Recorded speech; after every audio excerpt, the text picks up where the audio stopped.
আসসালামু আলাইকুম ওয়া রাহমাতুল্লাহি ওয়া বারাকাতুহু। আলহামদুলিল্লাহ, সালাতু ওয়াসসালামু আলা রাসূলিল্লাহ ওয়া আলা আলিহি ওয়া সাহবিহি আজমাইন।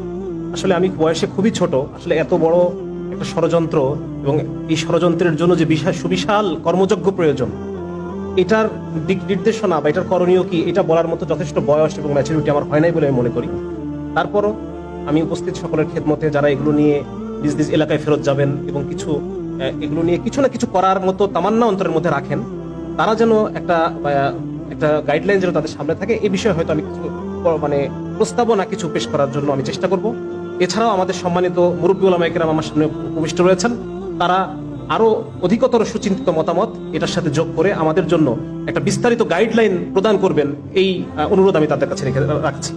এখানে মূলত আমি একজন বাবা হিসেবে এবং আমার পেশাগত কারণে আমি একজন ডাক্তার হিসেবে এখানে এসেছি কিছু কথা উপস্থিত সকলের সামনে, এবং আমাদের এই কথা ইন্টারনেটের মাধ্যমে বাংলাদেশের কোনায় কোনায় পৌঁছে যাবে ইনশাআল্লাহ। এই সবার উদ্দেশ্যে আমি একজন বাবা এবং একজন চিকিৎসক হিসেবে আমি কিছু কথা বলে যেতে চাই।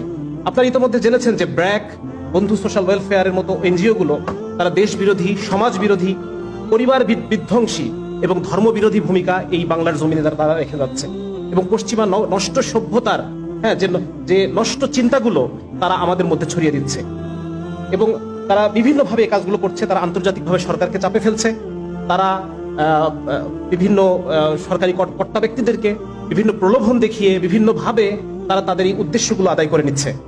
এবং কেন তারা এটা করতে চায় এই বিষয়ে আমি একটু আপনাদের সামনে পুরনো একটা ইতিহাস আমি আপনাদের সামনে তুলে ধরতে চাই। 1813 সালে আমি আপনাদেরকে নিয়ে যেতে চাই। 1813 সালে মাদ্রাজে, যে ব্রিটিশ উপনিবেশ মাদ্রাজে, সেখানের গভর্নর ছিলেন কর্নেল থমাস মনরো। এই কর্নেল যখন ইস্ট ইন্ডিয়া কোম্পানির বার্ষিক যে অধিবেশন, সেখানে যখন বার্ষিক রিপোর্ট পেশ করছে, তখন উনি সেখানে বলছেন যে ব্রিটিশদের তৈরিকৃত পণ্য ভারতীয়রা ব্যবহার করছে না। আপনারা ব্রিটিশরা যে এত ভর্তুকি দিচ্ছেন, এত কম লাভে জিনিসপত্র এখানে দেওয়ার চেষ্টা করছেন ইস্ট ইন্ডিয়া কোম্পানি, কিন্তু আপনাদের এই পণ্যগুলো তারা ব্যবহার করছে না। তখন বলছে কেন ব্যবহার করছে না? আমরা যদি আরো দাম কমিয়ে দেই, আমরা যদি আরো ভর্তুকি দেই, বা আমরা যদি লসে বিক্রি করি, তবু কি তারা ব্যবহার করবে না? তখন কর্নেল মনরো বলতেছেন না, তবুও ভারতীয়রা এই পণ্য কিনবে না। উনি জিজ্ঞেস করছে কেন? তখন বলতেছে কারণ ভারতীয়দের রুচি এমন না, তারা যে ব্রিটিশ পণ্য কিনবে। উদাহরণ দিচ্ছেন উনি যে একজন হিন্দু পণ্ডিত, তিনি মাটিতে বসে খান, আমরা মুসলমানরাও মাটিতে বসে খাই, আমাদের সুন্নাহ। উনি বলতেছেন একজন হিন্দু পণ্ডিত, তিনি মাটিতে বসে খান এবং তার তো ডাইনিং টেবিলের দরকার নাই, সুতরাং আপনি তাকে ডাইনিং টেবিল কিনে পারবেন না। একজন মুসলমানরা যে ধরনের পোশাক পরিধান করে, তারা তো আপনার ইউরোপিয়ান কাটের পোশাক তারা কিনবে না। সুতরাং সবার আগে তাদের রুচিকে পরিবর্তন করতে হবে। কিভাবে পরিবর্তন করতে হবে? 1813 সালে ঘটনা শেষ। 1835 সালে উপমহাদেশে নতুন শিক্ষাক্রম তৈরি করা হলো, নতুন পাঠ্যপুস্তক, নতুন শিক্ষা ব্যবস্থা। লর্ড ম্যাকলে নতুন শিক্ষা ব্যবস্থা নিয়ে আসলেন, এবং এই শিক্ষা ব্যবস্থার মধ্য দিয়ে ভারতীয়দেরকে এমন ভাবে ইউরোপিয়ানাইজ করা হলো, তাদের রুচিকে এমন ভাবে বদলায় দেওয়া হলো যে 1901 সালে, ঠিক 100 বছরের মাথায়, 90 বছরের মাথায় 20 লক্ষ ইউরোপিয়ান মন মগজ রুচির মানুষের জন্য কত ব্রিটিশ পণ্য আমদানি করা হয়েছে, এটার একটা ডকুমেন্ট আছে। আমি ব্যাপারটা বুঝতে পারছি আপনাদেরকে, যে শিক্ষা ব্যবস্থার মধ্য দিয়ে মানুষের রুচিকে পরিবর্তন করা হয়, যেন এই বিশাল যে আন্তর্জাতিক যে পুঁজিবাদী যে সম্প্রদায়, তারা যেন তাদের পণ্যগুলো, তাদের সেবাগুলো আমার কাছে বিক্রি করতে পারে। মোট কথা, বাজার তৈরি করতে পারে। বড় বাজার তৈরি করার জন্য তারা আমাদের শিক্ষা ব্যবস্থার মধ্য দিয়ে আমাদের রুচিকে তারা পরিবর্তন করে দেয়। তাহলে এখন আমি যে পয়েন্টে আমি আসতে চাচ্ছি, যে এই যে ট্রান্সজেন্ডার মতবাদ আমাদের মধ্যে ছড়ায়, তাদের কি লাভ? আমাদের এখানে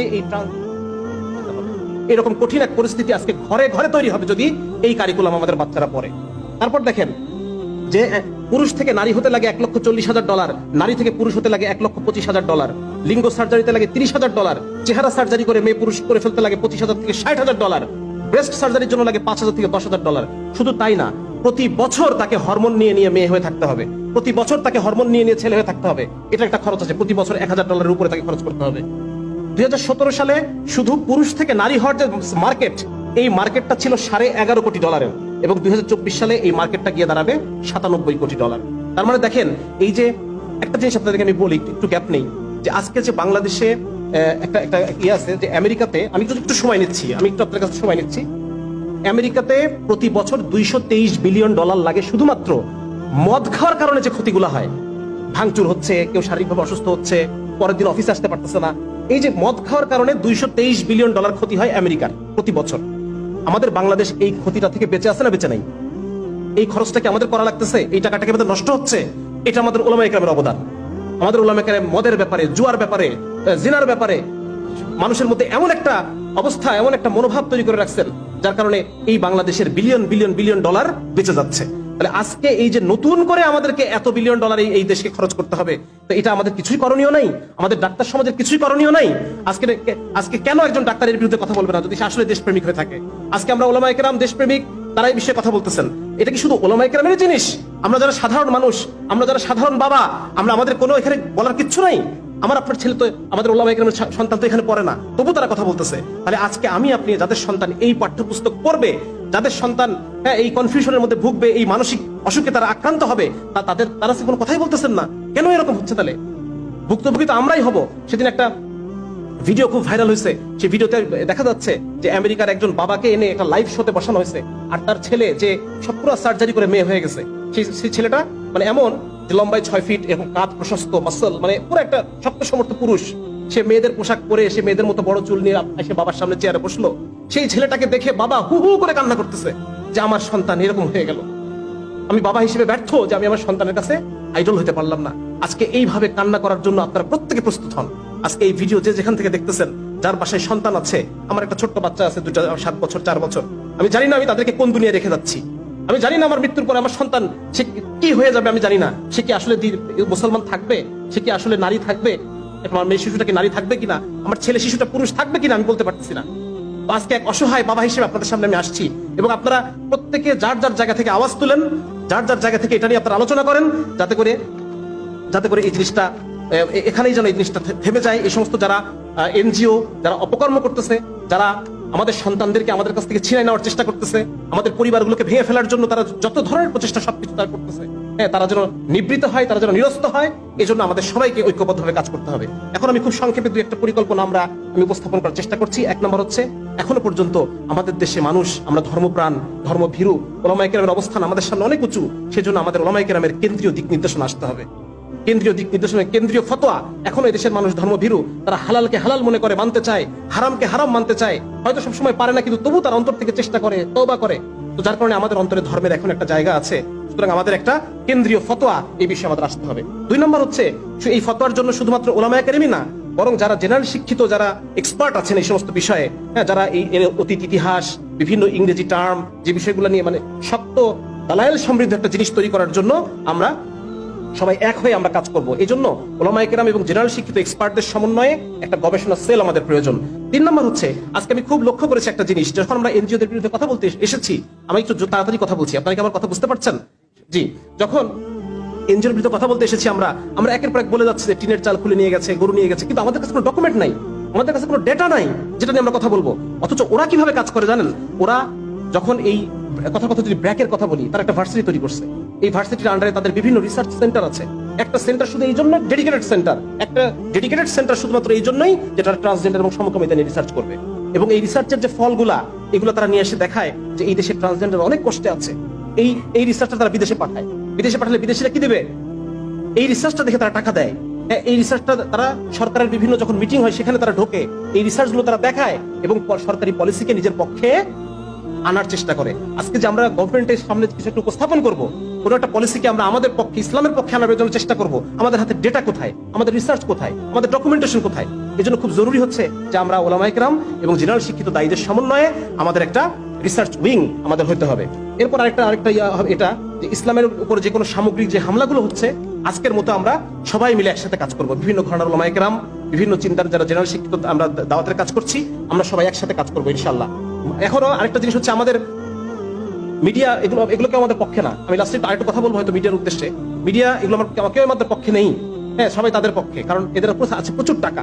যার কারণে আমাদের যে কাজটা করতে হবে, এখন একটা জিনিস আমাদের হাতে আছে, সেটা হচ্ছে মসজিদের মেম্বারগুলো আমাদের মিডিয়া। একটা কেন্দ্রীয় নির্দেশনা যদি আসে, এটা বাংলাদেশের লক্ষ লক্ষ মসজিদে এক শুক্রবারে পৌঁছে দেওয়া সম্ভব কিনা বলেন? সুতরাং এই জায়গায় আমরা দায়িত্বশীলতার সাথে এই জায়গাগুলো আমরা কাজ করবো ইনশাল্লাহ। এরপর যে কাজটা একটা জরুরি কাজ, সেটা হচ্ছে আমাদের মনে, জনগণের মনে সরকারি পাঠ্যপুস্তক যে একটা নির্ভুল জিনিস, সরকারি পাঠ্যপুস্তক যে একটা নির্ভরযোগ্য জিনিস, এই ধারণাটাকে চ্যালেঞ্জ করার মতো মানসিকতা জনগণের মধ্যে দিয়ে দিতে হবে। কারণ সরকারি পাঠ্যপুস্তকের মধ্যে এনজিও গুলোর হস্তক্ষেপের কারণে বিভিন্ন সরকারি কর্তা ব্যক্তিদেরকে ঘুষ, উৎকোচ এগুলো প্রদানের মাধ্যমে তারা সরকারি পাঠ্যপুস্তককে তারা নষ্ট করে ফেলছে। সুতরাং জনগণের মধ্যে এটার ব্যাপারে আস্থাহীনতা তৈরি করতে হবে, এর মধ্যে বিষ আছে, এই জিনিসটা মানুষকে বোঝাতে হবে। আর হচ্ছে এনজিওদের প্রভাব কমানোর জন্য শুধুমাত্র মুখে আলাপ করলেই হবে না, বরং আমাদেরকে গ্রাম ভিত্তিক এনজিও, অনেক ভাই বলেছেন যে মসজিদ ভিত্তিক এনজিও, মারুফ ভাই বলে গেছেন, ওলামায়ে কেরাম বলছেন যে মাদ্রাসা ভিত্তিক এনজিও। মানুষের তো চাহিদা আছে, ওই চাহিদাটা পূরণের জন্য আমাদের একটা বিকল্প ব্যবস্থা তৈরি করতে হবে। সেটা কর্জে হাসানের মাধ্যমে হতে পারে, সেটা স্থানীয়ভাবে সাদাকা কালেকশনের মাধ্যমে অসহায় লোকদের ঘরগুলো উঠাই দেওয়া যেতে পারে, তাদেরকে ভরণ পোষণের জন্য, তাদের জীবিকার জন্য সেলাই মেশিন, গরু, যে ব্যবস্থাগুলো আছে, হ্যাঁ, মানে ওরা যে কাজগুলো করে যাচ্ছে আমরা হয়তো পুরোটা নাও পারতে পারি, কিন্তু কিছু সংখ্যক মানুষকে তো আমরা ইমান আমল বাঁচাতে পারবো, ঠিক না? সুতরাং আমাদের একটা অল্টারনেটিভ একটা এনজিও, সেটা সেন্ট্রাল হোক, সেন্ট্রাল হলে ভালো, না হলে পর বিচ্ছিন্ন বিচ্ছিন্ন গ্রাম ভিত্তিক, মহল্লা ভিত্তিক, মসজিদ ভিত্তিক এনজিও আমাদের তৈরি করতে হবে। আরেকটা হচ্ছে এইগুলোতে স্থানীয় ছাত্র যুবকদেরকে, জেনারেল শিক্ষিত ছাত্র যুবকদেরকে সম্পৃক্ত করতে হবে। ওলামায়ে কেরামের ভিন্ন দায়িত্ব আছে, তারা অন্যান্য বিভিন্ন দায়িত্ব নিয়ে তারা ব্যস্ত। জেনারেল শিক্ষিত যারা যুবক আছেন তাদেরকে এ ব্যাপারে সামনে অগ্রণী ভূমিকা পালন করতে হবে আলেমদের নেতৃত্বে।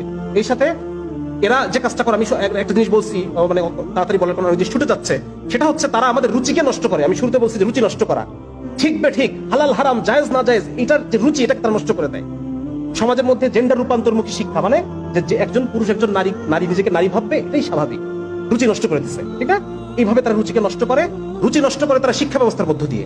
আপনারা জানেন যে এনজিও গুলোর বিভিন্ন শিক্ষা কার্যক্রম আছে, প্রত্যন্ত অঞ্চলে তারা স্কুল চালায়, ঠিক আছে না, এগুলো চালায়।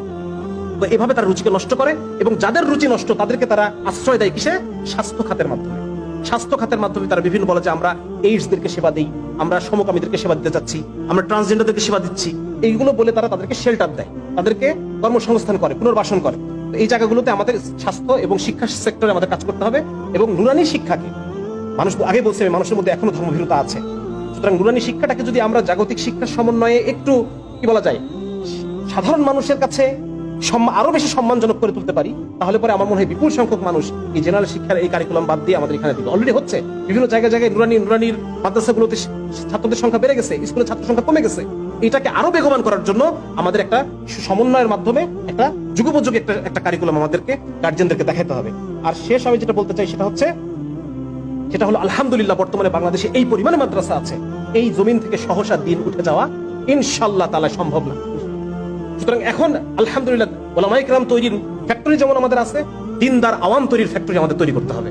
আমাদের ওলামায়ে কেরামের তত্ত্বাবধানে জেলায় জেলায়, ইউনিয়নে কওমের অর্থায়নে, যদি মাদ্রাসা যেভাবে হয়েছে এতদিন পর্যন্ত, কওমের অর্থায়নে ওলামায়ে কেরামের তত্ত্বাবধানে স্কুল তৈরির পিছনে আমাদেরকে মেহনত করতে হবে, কাজ করতে হবে। যেখানে আমরা যদি এই বিকৃতি দ্বারা কারিকুলামে রেখেও দেয়, এই বিকৃতিকে আমরা সঠিকভাবে আমাদের ছাত্রদেরকে পড়াইতে পারবো, তাদের সঠিক মেজাজ আমরা তৈরি করতে পারবো। দিনদার আওয়াম তৈরির ফ্যাক্টরি আমাদের এখন প্রয়োজন। এজন্য এখানে উপস্থিত সম্মানিত ওলামায়ে কেরাম যারা আছেন তারা যথেষ্ট, ইনশাআল্লাহ তারা যদি একত্রিত হয়ে সিদ্ধান্ত নেন এবং তাদের যে সমাজে পরিচিতি, তাদের যে সমাজের যে গ্রহণযোগ্যতা, তারা যদি চেষ্টা করেন, অবশ্যই এটা সম্ভব যে আমরা এরকম 5000 ইউনিয়নে আমরা 5000 এরকম স্কুল তৈরি করতে পারবো, যেখানে তাহলে পরে ওদের যে শিক্ষা কার্যক্রম, এই কার্যক্রমটাকে মোকাবেলা করা সহজ হবে। মোকাবেলা শুধু মুখে হবে না, আওয়াজ দিয়ে হবে না, রাজপথে হবে না, মোকাবেলা এখন মাথার মোকাবেলা এখন মাথার। শেষ আমি বলতে চাই, এটা শুধুমাত্র হুজুরদের ইস্যু না, এখানে যারা মিডিয়ার যারা আছেন তাদের উদ্দেশ্যে তাদেরকে আমি বলতে চাই, এখানে যারা গোয়েন্দা বাহিনীর ভাইরা আছেন তাদেরকে বলতে চাই, আইন শৃঙ্খলা বাহিনীর ভাইরা আমার এই কথা শুনবেন, তাদেরকে আমি বলতে চাই যে দিন শেষে আপনি একজন বাবা। আপনি যখন ঘরে ফিরে যান প্রতিদিন চাকরি শেষে, অফিস শেষে, তখন ছোট ছোট কিছু মানুষ দৌড়ে এসে আপনার কোলের উপরে ঝাঁপায় পড়ে, ছোট ছোট কিছু মানুষকে বুকে আঁকড়ে ধরে আপনি সারা দিনের সমস্ত কষ্টকে ভুলে যান। এই ছোট মানুষগুলোকে আপনি কোন দুনিয়ায় রেখে যাচ্ছেন, কোন পৃথিবীতে রেখে যাচ্ছেন, যে পৃথিবীতে তারা ধুকে ধুকে ধুকে ধুকে তাদের চিন্তা চেতনা নষ্ট হয়ে যাবে, তাদের শরীর নষ্ট হয়ে যাবে, মন নষ্ট হয়ে যাবে। আপনার চোখের সামনে দেখবেন আপনার সন্তান মাদকাসক্ত হয়ে যাচ্ছে, আপনার সন্তান ডিপ্রেশনের রোগী হয়ে যাচ্ছে, আপনার সন্তান আত্মহত্যার পথ বেছে নিচ্ছে। একজন বাবা হয়ে আপনি এটা সহ্য করতে পারবেন? যদি সহ্য করতে পারেন তাহলে আপনি এসে আমাদেরকে ধরে নিয়ে যান। আর যদি আপনি সহ্য করতে না পারেন তাহলে আমাদের সাথে সুর মিলায় বলেন, আমাদের সাথে সুর মিলায় এই চক্রান্তের বিরুদ্ধে, এনজিওদের দেশ বিরোধী অপতৎপরতার বিরুদ্ধে আপনাকেও কথা বলতে হবে, কারণ আপনি একজন বাবা। আপনার সেই পিতৃত্বকে উদ্দেশ্য করে বলছি যে আপনার সন্তানের ভালো আজকে আপনাকে সিদ্ধান্ত নিতে হবে, আপনি কার পক্ষে কথা বলবেন, কার পক্ষে কাজ করবেন। আমার আলোচনা এখানেই শেষ। সবাইকে অসংখ্য জাযাকাল্লাহ, কষ্ট করে ধৈর্য ধরে আমার আলোচনা শোনার জন্য। আসসালামু আলাইকুম ওয়া রাহমাতুল্লাহি ওয়া বারাকাতুহু।